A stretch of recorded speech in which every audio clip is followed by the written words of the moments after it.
What are ways to build smarter partnerships? Number three, such an important part of the discussion.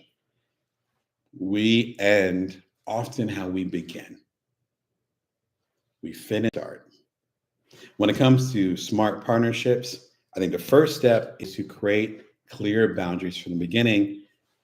One of the places I recommend, LegalZoom, the link is below. I think you get a bonus if you end up doing it through me, so the link is below. But working with LegalZoom, hiring your own lawyer. Again, I have my own business lawyer. Shout out to him. Figuring out ways and systems that define those boundaries. Now, those boundaries could be we're agreeing to do this, or those boundaries could literally be a contract to say this is the extent of our partnership. As I talked about it in the show, when you're working with a partner or partnership, organization, individual, what have you, when I say partner, it could be any of those. It's okay to have a limited engagement. That's okay. Say that. Establish that. Be like, yeah, we're going to work together to launch this thing. Okay, the thing is launched. Okay. Then you can make other decisions and be like, you know what? Let's launch another thing. Or you could be like, yo, I appreciate you. I think I'm done for right now. And that's okay too, because you set that boundary, whether it is the communication or literally with a contract, you set a boundary. Contract is nothing but boundary setting. And so if there's issues or if one of the people in the partnership is confused and not sure, they can look at the contract and be like, oh yeah, that's a boundary. I'm not going to cross that. All right, no problem. Not a big deal. Cool. So number one, setting those clear boundaries from the beginning is how you can create a really smart partnership. Number two is to spell out your intentions and listen when others are actually sharing them. Spelling out your intentions and listening when other people are actually sharing them. I think it's a really key part of it where we are things that we have on our agenda. It's a pet peeve of mine, but I know that's because I try to be really intentional with my partnerships. When I'm talking to someone, whether it's someone I'm coaching, which I usually give them some strong feedback, or even people that I just know, and they'll say, "Oh yeah, I'm gonna go and partner with this organization or this person." I'm like, "Oh okay, so what's going on?" It's like, "Well, I want this, so I'm gonna make sure I get that out of it, and so that's gonna give me what I need." Okay, so what? Okay, you said it was a partnership, not a purchase, right? It's not one way. So so why are they partnering with you? And I've asked people that and they get confused because they didn't think about it. What exactly are the other people in this organization, in this partnership? What out of the situation with you? Because for several reasons, but I'll just name the first two. The first thing is that you don't necessarily want to have an extractive, which would be my word, an extractive relationship where it's like me. Because eventually, and I've seen, I think classic R&B song, a soul song, it's that old. The song "You're Running Out of Fools." I think I know the Isaac Hayes version, but it was actually a cover. Isaac Hayes version was like 1979. The original version had to be back in the 60s or 50s. Shout out to the classic soul folks. But it's like you must be running out of fools because you took all the things out of our partnership, you moved on to the next thing, and now you're back here, and it's like you were extracted. I don't want to be that person, that organization, that business. The second part of it is that you don't want to get dropped before, frankly, even from a selfish standpoint, you get what you need. So if you're not sure and you weren't really listening, why people or organization, whatever, is giving you a bag of money or giving you a deal or whatever, and you're just myopic on what you're going to get out of it, then the chances of you frankly getting screwed or even getting dropped before you get what you need are exponentially higher. Really simple example. I love following the music business. I have videos about Prince and Jay-Z and even the dynamics with Kendrick, with J. Cole and with Drake. More recently, I have a video that talks about that and power moves that you can use as a creative, as well as, of course, using it in the music industry. As you can tell by John Coltrane over there, I love music. Got a record player right over there with the vinyl. Often particularly when young folks have a major company that's interested in them, one of the big guys, like a Sony Music or a UMG or one of those guys, Def Jam, whoever. And that company is like, hey, little guy, we'll give you a $1 million deal. And it's like, wow, even after taxes, and I pay my agent or whatever, that's like $500,000. I'm good, especially if you haven't seen money before. You're like, oh my God, for life, right? Of course, as you get older, you see my gray hair, you start to realize that how much money you actually need, but it's still a good deal of money. I'm not going to refuse that, but you know what I'm saying? I'm not going to push it away. But that's what they're focused on. They're like, hey, I got over on the record company. I'm going to get my $1 million. That means $500,000 from me. I can buy a house for my mom and for my people, and then I'll be set for a while. And I might get this jewelry or whatever you're into, right? For me, it'll be on travel and food, right? But whatever you're into. But then they sign the contract. Again, not listening to what the company is going to get, the partner is going to get. There's a partnership, not listening to what the partnership's going to get. And then they might be in a 7-album deal, which is horrendous. And based on the scheduling, because you can't just drop all the albums. I've done 3 books in a row within a year, but I own my own publishing company. When you sign for one of the majors, they have their schedule. They have Taylor Swift coming out, and you don't want to be around that. And then you don't want to do an album right after this other album because they'll be sick of you, and so the press will be burnt out on you, and maybe the music lovers won't be into it because they're still listening to your old album. Or maybe there's a hit on that first album, and we want to say that in rotation because you're making a lot of money on that from the streaming, so we don't want your second album to come out. Again, I'm just spitballing, but this is stuff that we hear. So you sign a 7-album deal, just thinking about the $1 million, and that means you might be able to only do a book. See, I'm used to the book industry. Do an album every 18 months, if you're lucky. Okay, so that $1 million they gave you, that's the last 10 years. That's $100,000 a year before taxes, before you start handing out money to family and your friends, before you start needing security because you're so popular, before you move to a posh place because you can't live in the hood anymore, or even you have to be a nice place because you want to look the part. That's not to mention them owning your stuff, and so you can't own your masters, your intellectual property. I could talk about this all day. It's a fascinating subject to me because you end up seeing folks who end up signing a deal in their 20s, and then you see them 10 years later, maybe 20 years later. Again, you see the gray hair. You see them closer to my age, and then they're hiring a lawyer who's charging $1,000 an hour. I don't blame them either. It's worth it to get out of this quote unquote bad deal. What happened? They might not have proper representation, but then also, this goes back to the point, spell out your intentions. What's your intention? But more importantly, listen to what other people's intentions are. Their intention in that partnership is to say, hey, you're happy. We're going to give you 10 cents for every dollar that you earn for us. You do the math, it does not sound good. Plus, you're going to have to recoup the CD cost or the uploading cost when you go to the street. We get on that private jet to go to Coachella. We're going to be charging you from that out of the 10 cents that you're getting on the dollar. And you still have to pay back this $1 million. You're going to be in that forever unless you're top 1% artist. Same thing for the book industry. And other industries, movie industry, you might have saw the recent discussion with Ryan Coogler, shout out to him, Coogler, and his deal with Sinners, the very popular movie that came out a couple months ago, earlier this year. And that means that he will actually have ownership over the intellectual property.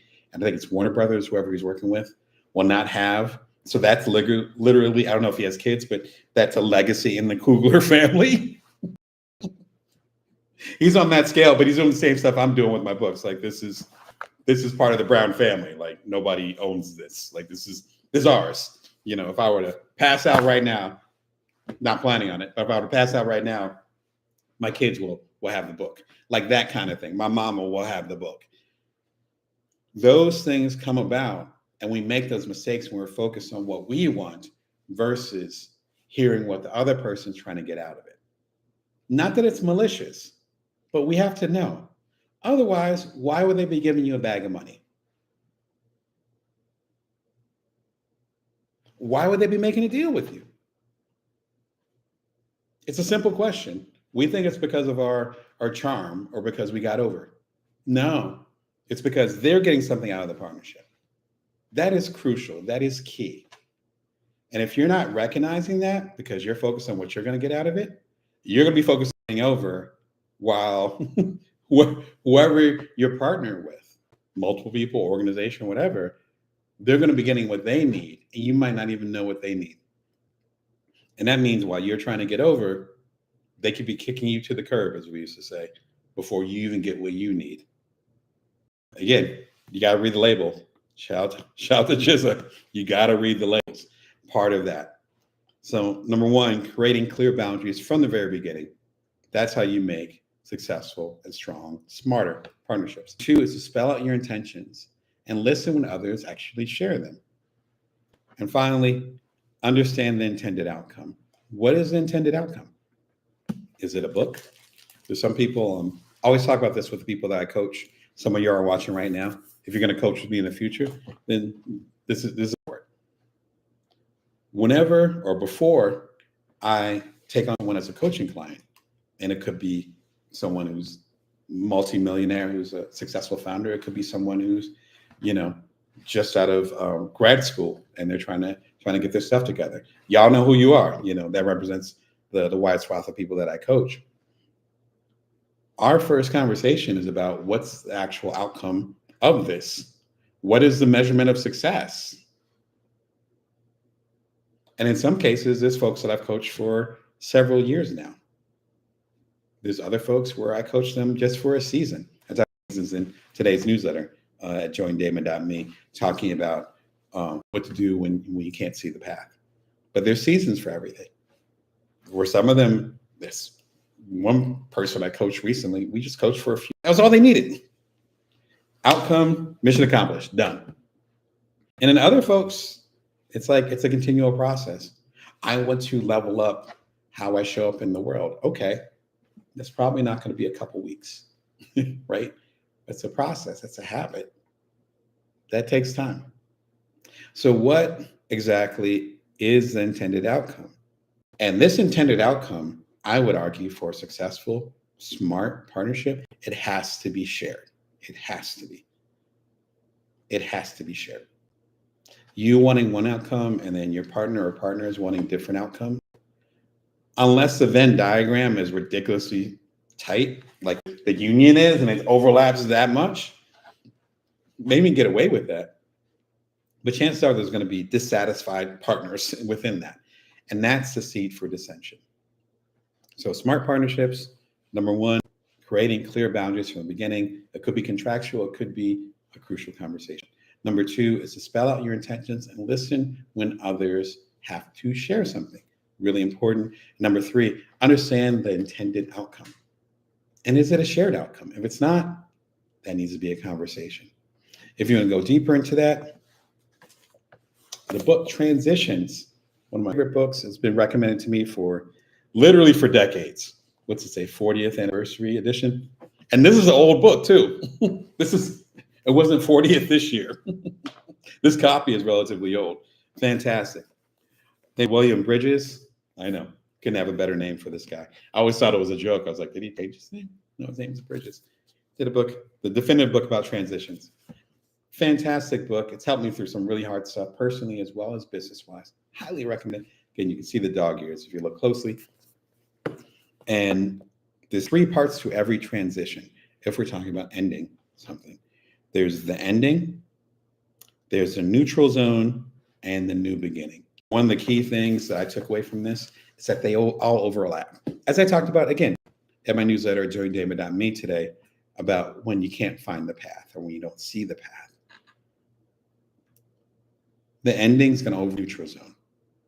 Neutral zone, as you can probably guess, means kind of the liminal space, the in-between.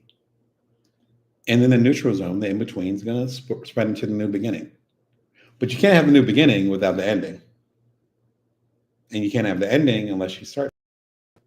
So in a sense, it's all part of the same mass.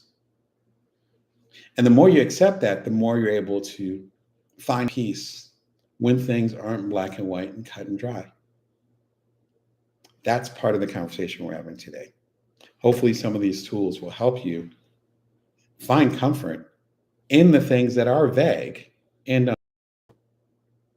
the power often comes from recognizing the parts that we actually have control over.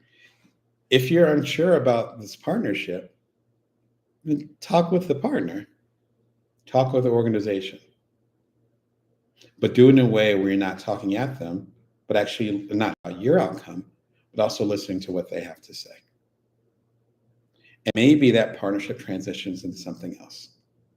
I don't know how many times, countless, now that I'm starting to think about it. That could be a whole different episode I could talk about the amount of times where it was one particular type of relationship and it shifted to something else. And then it shifted to something else. And then ended up being in some fourth iteration. I'm going to that with like 3 or 4 of my relationships right now, where they're shifting into something else.